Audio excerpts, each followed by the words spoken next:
Hey there, Sifu Anthony here from Flowing Zen, and in this video I want to talk about how Qigong helps you to heal. So we're going to be talking about Qigong specifically, but of course a lot of this, maybe all of it, applies to Tai Chi. There's a tremendous amount of overlap between the two arts. I've addressed that in the past. That's a topic for another blog post or another video. Let's just talk about how it works, how it helps you heal, and sort of the mechanism behind Qigong and also Tai Chi. I got this great question in my Facebook group, and it kind of caught me off guard. It's funny because I have been teaching so long, since 2005, and practicing for so much longer, since about 1995. And I spend a lot of time answering questions and writing blog posts, and I really try to engage with students a lot. And this question is something that I've kind of addressed in other ways in the past, but I don't think I've ever really hit the nail on the head, which is what I'm going to try to do in this video. So the question that she asked, or the statement that she made, was, I just don't understand how something like Qigong can help with something like Parkinson's disease. Wow, what a great question. And thank you for, in the Zen world, we say, we have something called the beginner's mind. Thank you for helping me to remember my beginner's mind and to get back to what it must be like for somebody who knows very little about an art like Qigong and is obviously dealing with something stressful like Parkinson's disease, either in themselves or in a loved one. And sometimes it's hard to wrap your mind around it. So I'm going to help you get to the bottom of that in this video. So first of all, what is Parkinson's disease? It's a disease of the central nervous system.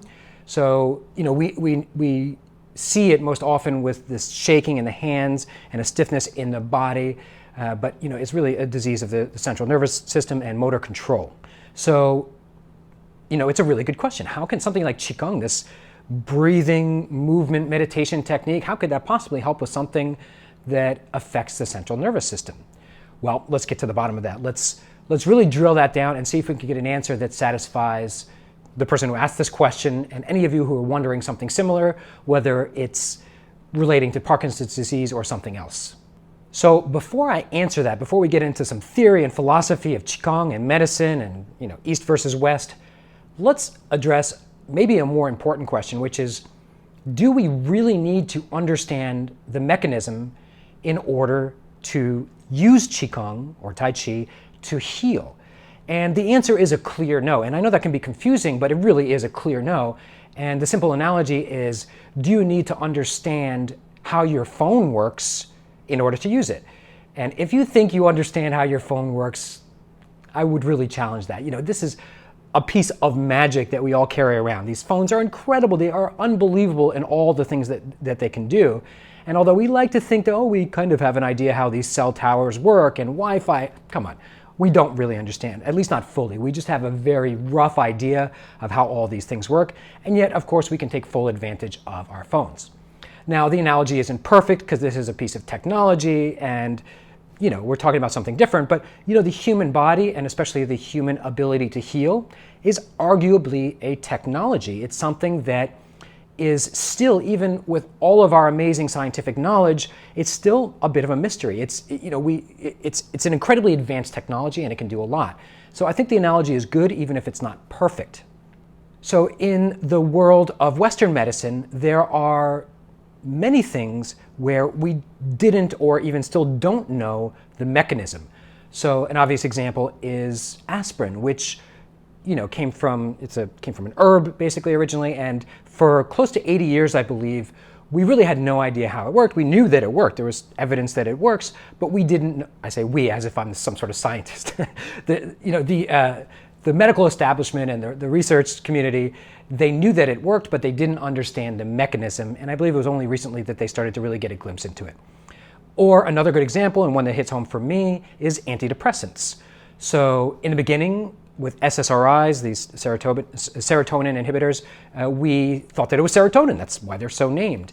And now, in fact, many people still haven't gotten the memo or gotten the news. This has been really conclusively proven that it's not the serotonin. So a lot of people still believe that antidepressants and depression, and it's all an imbalance of serotonin. And it turns out that that's not the case. So they were wrong about the mechanism, but do antidepressants help a lot of people? Absolutely.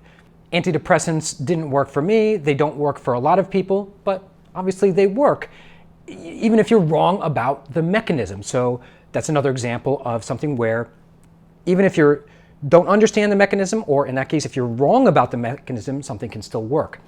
So I mentioned these examples so we understand that with something like Qigong or Tai Chi, we don't need to fully understand it in order to benefit from it. What you need is quality instruction and quality practice. That's really it. You just need to get in there, learn the art of Qigong, learn the secrets, really get good instruction, and then of course you need to practice. And along the way, just like any art, as you practice, you'll have questions, and you have to deepen your understanding of the art, and that will help you to heal better and better. So when I first started teaching years ago, and even before that, when I was studying the art and I wanted to try to explain it to friends and family, there was a lot less research done on Qigong and Tai Chi and meditation. A lot of that research has been done in the last 10 years. And so, it was kind of different. Back then, I had to talk differently. I really tried to bridge East and West, but explaining Qigong to a skeptic was harder. I could still do it, but it was harder. Now, it's a lot easier. Somebody who comes to this and says, does Qigong work? That's a different question, really. Does Qigong work? Well, yeah, here's a bunch of studies showing that it really has a lot of benefits. So there's enough science on the topics of Qigong, Tai Chi, meditation, yoga, of course. It's not the same tradition, but these are all connected arts. The research is impressive. So yeah, there's enough science to show that something is going on there, but understand that these studies don't always show how something is working. They're just showing, yes, we noticed an effect. We did a well-designed and well-conceived and well-articulated study, and the results show that, yeah, there's something really going on here, and let's do more studies. And of course, even though there is more research being done and more, which is fantastic, the problem is that there's not a lot of money in this, that the companies that fund other research studies, things that you can patent, for example, it's a big deal. Patents are a big deal. They're happy to throw money at things that could make them money. But with things like Qigong and Tai Chi, there's not a lot of incentive to fuel these studies because, it's not a billion-dollar business. But on the other hand, there's a lot of people doing fantastic work and still doing these studies, conclusively proving in a variety of ways the various benefits of Qigong, Tai Chi, and similar arts. So for example, there was a study done about Parkinson's disease and Qigong and Tai Chi. Remember, when they do studies and they mention Tai Chi, they're almost always doing some Qigong in there as well. It's just a terminology problem. But anyway, this study was on Parkinson's, and it was very promising, and we should see more studies like that. And I think we will. I think we will see more studies like that. And so we'll have more and more evidence that it works. But do these studies necessarily show the mechanism? No, they don't necessarily show the mechanism. So it's kind of a different topic. And I just want to mention this because we want to make sure that you're asking the right question. The question, does Qigong work, is clear and simple. Yes, it works for a lot of different things. It really helps the body to heal. How does that happen? Okay, well then let's get into the topic of this video and let's talk about that and flush it out, both from an Eastern, Western perspective. But just understand that all this is kind of for your edification and for your peace of mind to understand it, but it's not totally necessary. Okay, so how does Qigong work and Tai Chi from the Eastern perspective? It's really simple. In Chinese medicine, of which Qigong is a branch, and arguably if Tai Chi is practiced as a form of Qigong, as a self-healing routine, as opposed to a martial art, or even if it's practiced as a martial art, we could arguably call it a form of Chinese medicine. Anyway, I'm splitting hairs here, but in terms of Chinese medicine, the explanation is simple. Qigong gets the qi, that's your vital energy, flowing smoother, and when your qi flows smoother, all of your body's healing mechanisms and functions work better. So vice versa, if you have pain or illness in your body, then in Chinese medicine you have some sort of blockage somewhere. They would call it a blockage. And arts like Qigong and also acupuncture and Chinese herbalism, all of which are kind of in the same family, they work to clear those blockages, get the qi or the energy flowing again, and then your body will naturally heal itself.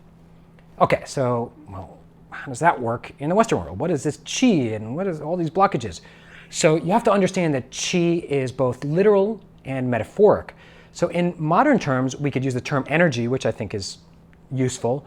And it doesn't have to be anything mystical. So we can talk about the energy that powers your cells, like the Krebs cycle, the actual energy down there, the chemistry of your cells. We can talk about the energy that powers your immune system, the energy that powers your digestive system, even not just the, let's say, the acids to digest your food and other things, but like the actual peristalsis in your digestive system that moves food through your system. There's an energy to that. And really, when we talk about qi in Chinese medicine, we're talking about all of this. We're talking, they didn't really have a concept of cells exactly, although they were pretty close.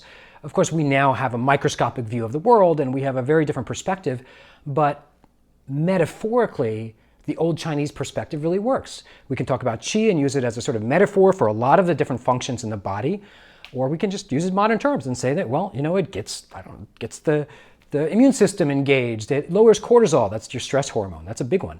It oxygenates the blood. We know that exercise is good for you. And even though Qigong is mild exercise, it is absolutely good for you. And there's a lot more evidence to suggest that even the very mildest of exercise, when done regularly, has tremendous benefits. In fact, it may be one of the most important things you can do for your health. What else? So your hormone regulation and communication throughout the body, like the central nervous system. There's a lot of ways that we can talk about this in terms of the body and how the body works and how meditative arts really get that energy or those mechanisms flowing again, and that's what's happening. So that's the simple way to look at it, regardless of what we're dealing with, whether it's Parkinson's disease or my personal case was with depression, anxiety, low back pain, a few other things, but those are the big ones. How does this work?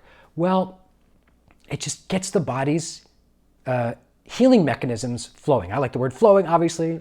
I'm a big fan of that term. It's a term that's often used in the Chinese tradition as well, flowing.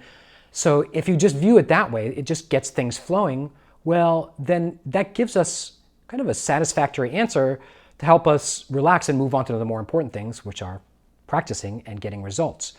So that's actually what I really want. I want to inspire you enough to look a little bit deeper into Qigong. I could go on and on and on. Honestly, I could probably go on for an hour on this topic.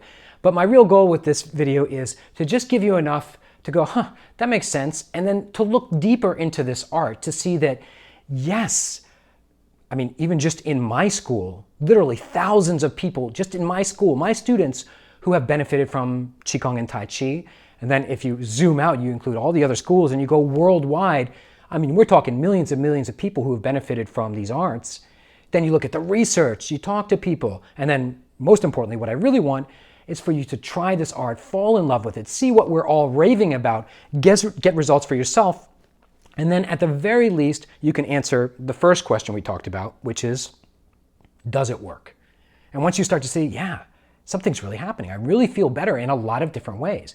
Maybe not exactly what you were looking for, and by no means am I suggesting, by the way, this is important, I'm not suggesting that you practice Qigong and suddenly your Parkinson's disease is going to be cured. The question was, does it help? Cure, first of all, is a loaded word in the health industry, and I'm not using it here, but the question was actually the word help. Does Qigong help? Yes. Does it help enough to warrant all the practice and learning? Absolutely. Qigong helps in so many areas, helps you feel better in so many ways that it's absolutely worth it. And that's really what we're talking about. And that's a big part of this video and my teaching is I want to inspire you or pique your interest to look further enough that you will not just research and look at Qigong, but really try it, learn it, practice it. That's key. You got to practice. And then start to see the benefits for yourself. And then you'll be one of us and you'll understand where we're coming from. And then we can have fun and intellectualize and think about, well, how does this work? Or we can try to research into it, or we can have those conversations, but it would be nice to start getting the benefits sooner rather than later. So that's what I want from you. I hope this video was helpful. I hope you learned a little bit of something. If you have a question for me, like I said, I'm very engaged with my students. So if you have a question for me, you can leave it below. You can also leave a question in our Facebook group, which is very active. And I hope you enjoyed this video. And most importantly, I hope it somehow helps you to get more out of Qigong if you're already practicing it, or if you're not practicing it, to discover this amazing art and find out why so many of us are just absolutely head over heels in love with this beautiful art.